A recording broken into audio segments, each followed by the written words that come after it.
there is evidence of a plateau in national coronavirus case counts, but we're also going to hit 5 million total infections today in the United States. The death count continues to go up. Projections now that it could hit 300,000 by the beginning of December. Let's go through the latest. And first, again, I just want to start with this map. 50 states, 50 plans. We often say about the reopenings.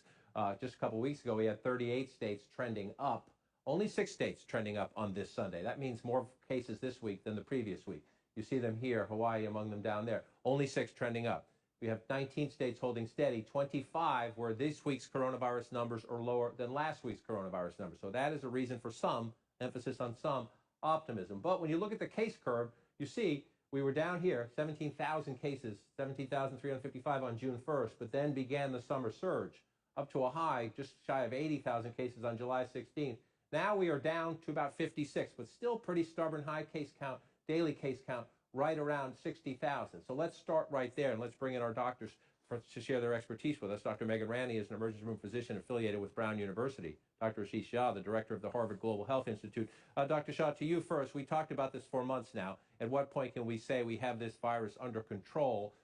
60,000 cases. It's down from 77, but that is not control, right? That is, if that's a plateau, it's a plateau at too high of a baseline? Yeah, good morning, John. Thanks for having me on. There are 2 parts of that. One is absolutely right. It's a plateau at too high a baseline. It's still going to mean many, many hundreds, maybe 1,000 Americans dying every day. So that's not okay. The second is that we've had this real drop-off in testing.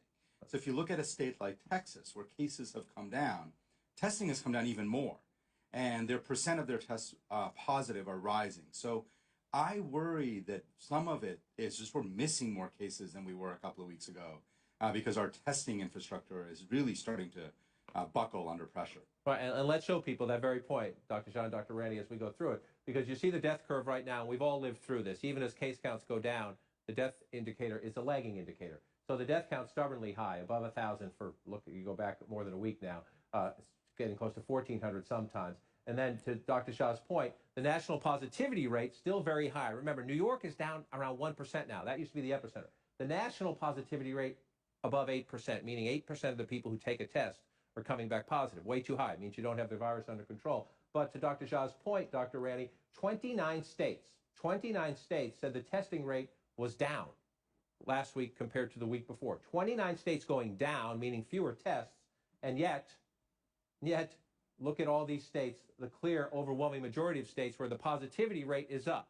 So you're taking fewer tests, more people are coming back positive. To Dr. Jha's point, a lot of coronavirus could be, quote unquote, hiding, correct? Absolutely. This mirrors what we saw in the early days of the pandemic, where we were really only testing the really sick people that were coming into the hospital. Our positivity rates at that point were through the roof. We were only catching the sickest of the sick. And we're seeing something similar now with these high positivity rates. It tells us that the asymptomatic or the minimally symptomatic aren't even showing up to get tested because they know they're going to have to wait a week or 2 weeks to get results. As we've said before, that's almost pointless.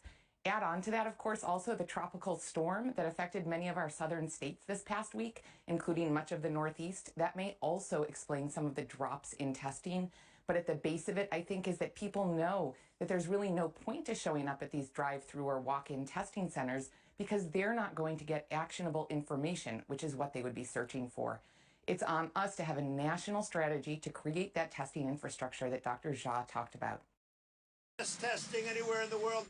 If that's true, why are so many coronavirus test results wrong? The FDA basically has created a wild, wild west environment for this testing where under their approval process on an emergency basis, they've let tests on the market that basically have a very, very wide range of results. You're doing great. Perfect. Part of the trouble with the standard nasal swab test is the virus isn't always lurking in the nasal passage. So a swab test may show the person is virus-free, even though the virus might be in the lungs or maybe the intestines. The quality of these tests right now vary a great deal, and that's a challenge in terms of understanding if you get a negative result, is it really negative?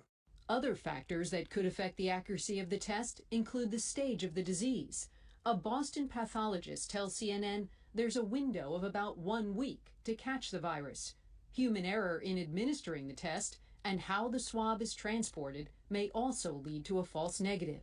On top of all the inaccuracies, results are often delayed. Here in Florida, residents have waited days, sometimes even weeks to get their results, possibly allowing the virus to spread, which is why there was so much excitement about the so-called rapid tests, which return results in just minutes.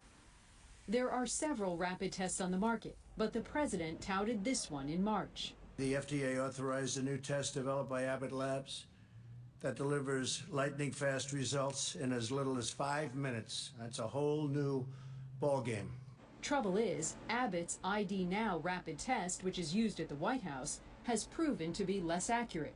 Back in May, researchers at NYU found Abbott's rapid test returned a false negative nearly 50% of the time, so they deemed it unacceptable for their patients. On its website, Abbott said in a statement that the NYU study is inconsistent with others that show Abbott's ID Now is more reliable. The FDA has received 176 reports of adverse events related to Abbott's ID Now test. 10 state health agencies told CNN in July they specifically recommend or require individuals who test negative on the Abbott rapid device be retested. Still, some experts, including scientists, believe despite the inaccuracies rapid tests have shown, it's still better to have more tests. Quantity over quality, they say, may be our best hope. Randy Kay, CNN, Palm Beach, Florida.